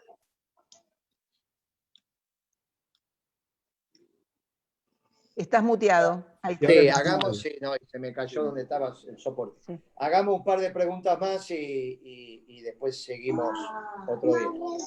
Bueno, Me quedo para 2 preguntas. muy bien, dale. Muy bien. Bueno, a ver, ¿quién quiere hacer las preguntas? A ver, porque hemos ido abordando, hay una sobre el tema pesquero, hay algunas preguntas, pero bueno, a ver si alguno quiere pedir la palabra.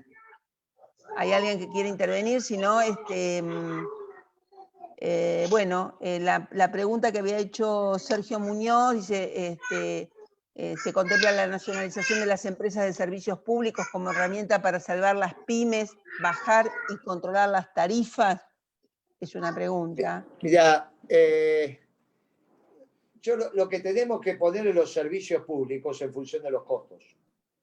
Si los costos son los costos, calculados como corresponde, y después tenés un margen justo y razonable, el problema no pasa por quién brinda el servicio. El servicio puede ser eficiente o ineficiente brindado por una empresa o por la otra. El tema es que la tarifa esté adecuada al costo.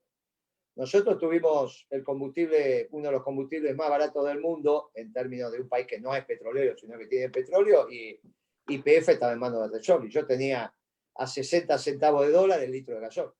60 centavos de dólar.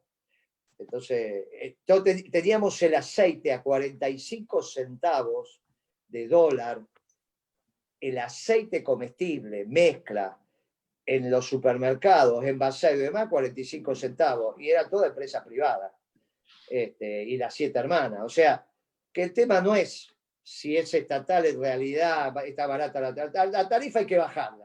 Si es en mano pública o en mano privada. Si es en mano pública y es una ganancia justa y razonable, es lo mismo que sea privada. La verdad que no pasa por quién la gestiona, sino porque la tarifa esté asociada a los costos, que ese es el problema que no hay. Hay que hacer la tarifa asociada a los costos. Y no podés tener el litro de gasoil más allá de 60 centavos de dólar. Como no podés tener el kilo de asado de vaca buena más de 1,60 el kilo de dólar, 1,6 por kilo de asado. Y así se te ordenan los precios. Cuando vos ordenás esos precios así, no podés tener el millón de BTU por encima de $2, de $2.20 el millón de BTU. Más que eso no lo podés tener. Bueno, si vos tenés eso, en poco tiempo tenés tasa china de crecimiento y vas a tener todo el mundo trabajando. Ahora, si no haces eso y querés exportar la energía a Brasil y toda esa pavada, bueno, imagínate que para ponernos nerviosos se le ocurrió a Bolsonaro decirle al presidente norteamericano que cuando se acabe la saliva va a haber olor a pólvora. No se lo hizo al norteamericano, eso no, lo hizo mirando al sur más que mirando al norte. No lo digo, me falta que Bolsonaro le quiera declarar la guerra a Brasil. Es hasta ridículo. Pero Yo si sos presidente argentino o haces política en Argentina, es una declaración que desde que yo tengo uso de razón, nunca escuché de un presidente brasileño. Nunca. Que cuando se acaba de salir la saliva, tiene que aparecer el olor a pólvora. La hizo ayer. Así que me parece que hay que ir tomando nota de variadas cosas. Esto lo venimos hablando con los compañeros hace algunos años, ¿no? Algunos años hace que venimos hablando esta situación. Bueno, esta es la realidad. Lo demás son pajaritos. Lo demás es Alberto acompañando a Evo Morales a la frontera y esas cosas. Esas estudiantinas, la verdad que ya a esta altura dan vergüenza ajena. Bueno, ¿qué otra pregunta? Hay una pregunta que justamente por el tema de Estados Unidos, de Franco Ojeda, que no sé si la querés formular, te desbloqueamos, te desmuteamos o te desmuteas vos. Hola compañeros, ¿se escucha? No te ubico, ¿dónde estás? Sí, se escucha, se escucha. No te veo, pero no estoy... No sé. Bueno, ¿qué tal? El tema de Estados Unidos.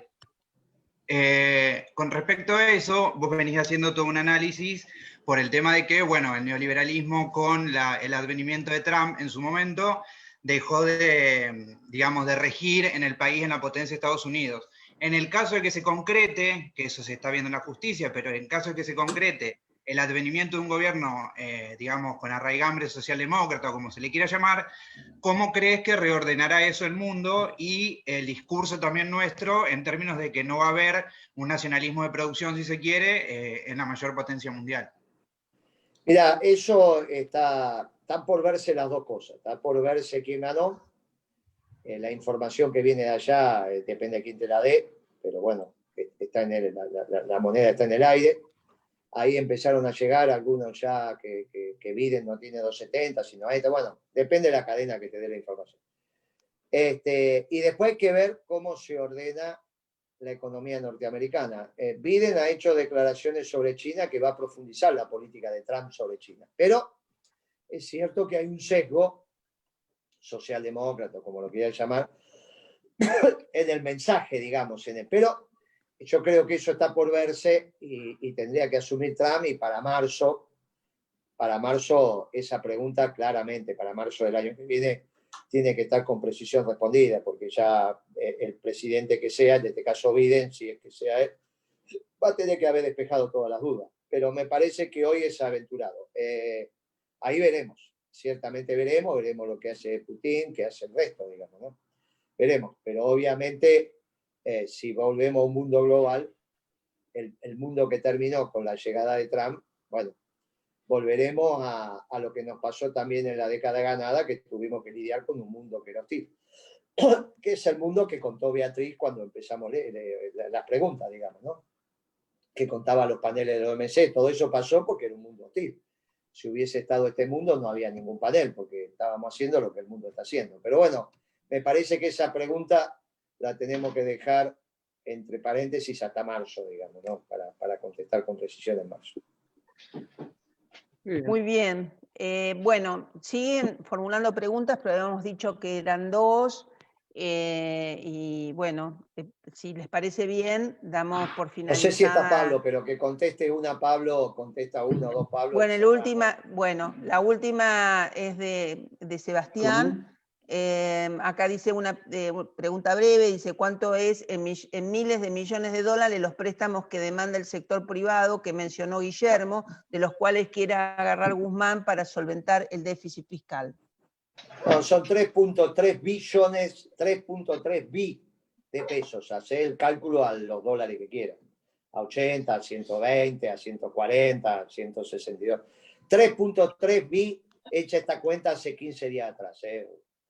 No es una cuenta de hoy. La hicimos la consultora hace por lo menos 15 días atrás. 3.3 billones.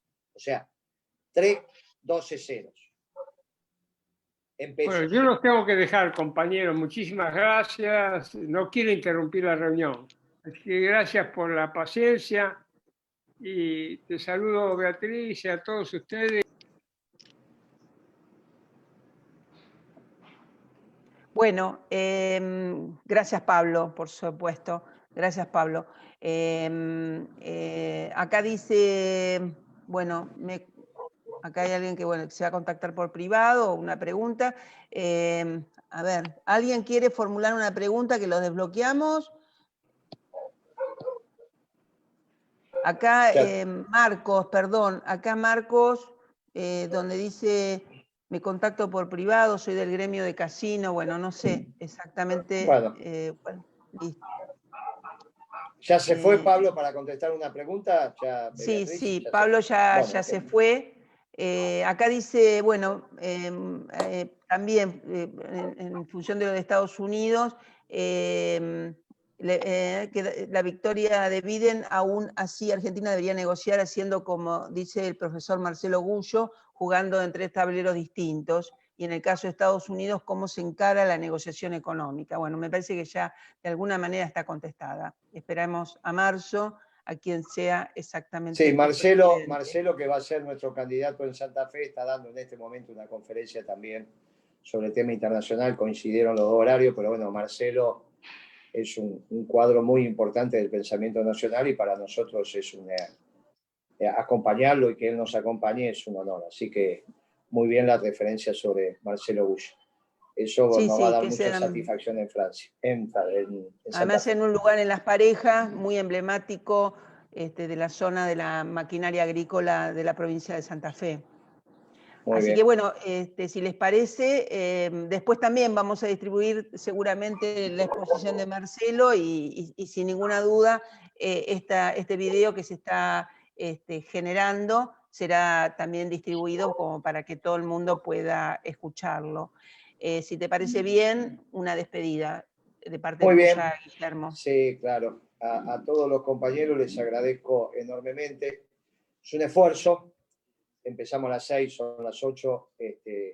Ahora es el momento de descansar y volver a casa, o los que están en casa ya prepararse para la cena. Beatriz, te agradezco enormemente. Richard, te agradezco también la colaboración técnica, igual que a Miramonte y a todos los compañeros que difundieron esto. Me parece que la situación está clara.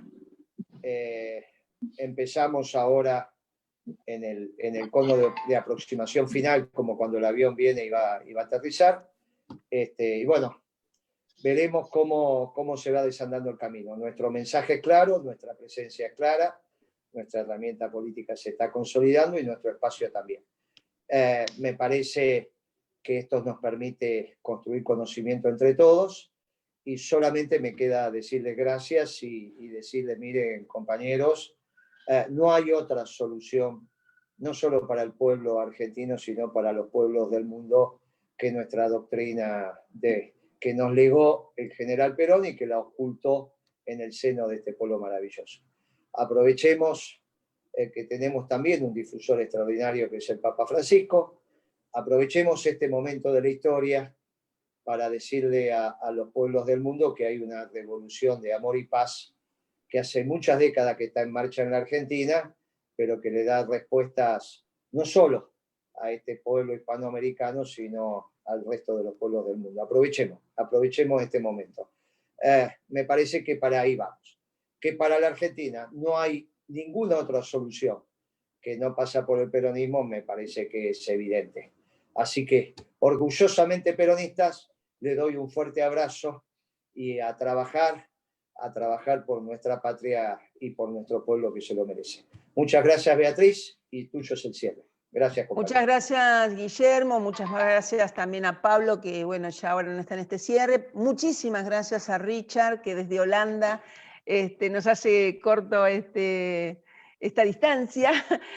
Juan Manuel, que está siempre, Victorio, Tato, es decir, todos los que técnicamente nos asisten y nos ayudan a poder socializar el conocimiento. Cerramos, Richard. Nos vamos. Hasta la próxima.